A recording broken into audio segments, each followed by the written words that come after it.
Magandang buhay sa inyong lahat. Ngayon ay pag-usapan natin ang tungkol sa BARMM o Bangsamoro Autonomous Region in Maslim, Mindanao ay isang rehiyon sa Mindanao na binubuo ng mga lalawigan na may mayamang kultura, kasaysayan at tradisyon. Ito ay tahanan ng iba't ibang pangkat etniko tulad ng Tausug, Maranao, Maguindanao, Yakan at marami pang iba. Sa bisa ng Bangsamoro Organic Law noong Enero 2019, pinalitan ng BARMM ang ARMM na naitatag bilang tugon sa panawagan ng mga mamayang Moro para sa otonomiya at mas mabuting paglilingkod. Noon, ang tawag sa kanila ay ARM at ngayon naman ay BARM. Ang BARMM ay may angkop na lupain para sa agrikultura, nangunguna sa produksyon ng kasaba at aquaculture. Mayaman din ito sa mineral at kagubatan, ngunit isa ito sa mga rehiyon na may pinakamataas na antas ng kahirapan sa bansa. Ito ay ang BARMM o Bangsamoro Autonomous Region in Maslim, Mindanao.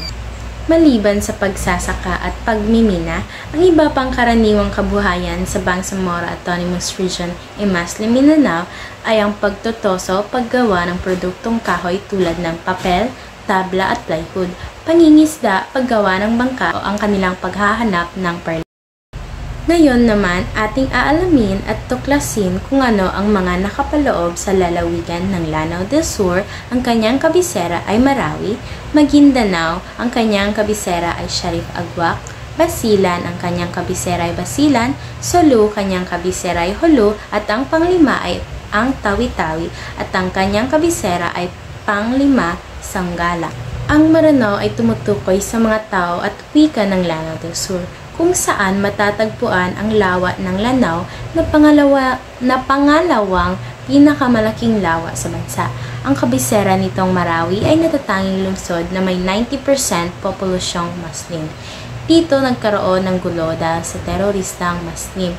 Kaya noon nagdeklara ng batas militar o martial law, ngunit pagkatapos ng labanan, isinalalim sa pag-aayos ang kanilang lungsod. Makikita sa lalawigan ang Rio Grande de Mindanao at Lake Buluan, mga pangunahing anyong tubig sa bansa. Isang sikat na atraksyon din dito ang Pink Mosque, simbolo ng pag-asa at kapayapaan para sa mga Maguindanaon. Matatagpuan din dito ang Ligusian Marsh, ang pinakamalaking lambak lawas sa buong Pilipinas na may malaking reserba ng langis at tahanan ng humigit kumulang 35,000 uri ng hayop. Ang isla ng Basilan ay napapalibutan ng iba't ibang anyong tubig na nakapalibot sa isla ng Basilan ay ang Basilan Strait sa Hilaga, Sulu Sea sa kanluran, Moro Gulf sa Hilagang Silangan, Celebes Sea sa timog at timog silangan. Ang pangunahing kabuhayan dito ang agrikultura, kung saan ang mga pangunahing produkto ay niyog, rubber, kape, palay, mais, kakao at kasaba. May dalawang mga pangunahing atraksyon o tourist destination ang lalawigan ng Basilan. Ito ang Malamawi White Beach at Bulingan Falls. Yakan ang pangunahing pangkat etniko sa Basilan. Isa sa mga kilalang destinasyon dito ang Malamawi White Beach na may pino at puting buhangin kahintulad ng Boracay. Ngunit mas tahimik at mainam sa snorkeling dahil sa mayamang marine life. Ang Bulingan Falls ay isang atraksyon sa Basilan kung saan maaaring lumangoy at mag-relax. Kung makikita nyo, ang tubig mula sa talon ay dumadaloy pababa sa mga baitang na bato na nagbibigay ng magandang tanawin. Ang lalawigan ay binubuo ng higit sa 157 pulo na matatagpuan sa pagitan ng Basilan at Tawi-Tawi. Ang kabisera nitong Hulo ay pangunahing pulo sa Sulo at isang volcanic island. Karamihan sa populasyon dito ay Tausug at Samal. Maliban sa pangingisda at pagsasaka, karaniwan din kabuhayan ng mga taga-Sulu ang paninisid ng perlas, paggawa ng mga handicrafts tulad ng bladed weapons, tanso, burda at pag-uukit ng kahoy.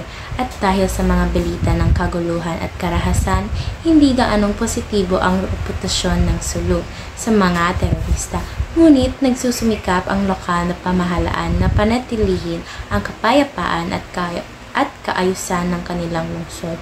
Ang huli ay ang Tawi-Tawi. Binubuo na pulo ng Tawi-Tawi at 106 na iba pang mga islang nakapalibot at tinitirhan ng mga pangkat etniko tulad ng Badjao, Ang pangunahing kabuhayan ng mga mamayan ay pagsasaka, pangingisda at seaweed farming. Dahil sa kalikasan ng kanilang paligid, may ilang ding nangangalakal at nagtatanim ng prutas, gulay at mga fruit crops. Ang Panampangan Island ay kilala sa pinakamahabang sandbar sa Pilipinas at may malinis na katubigan na angkop para sa paglalangoy. Narito rin sa Tawi-Tawi ang Turtle Island o Taganak Island ay isang breeding site ng mga Philippine turtles at idineklara bilang Natural Wildlife Sanctuary upang protektahan laban sa mga illegal na aktibidad.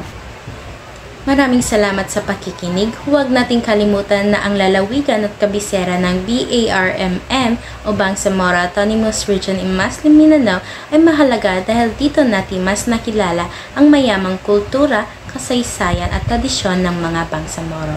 Sa pag-aaral nito, mas naunawaan natin ang kanilang pamumuhay at mga pinapahalagahan. Naway patuloy natin itong igalang at pahalagahan bilang bahagi ng ating pagkakaisa bilang isang bansa.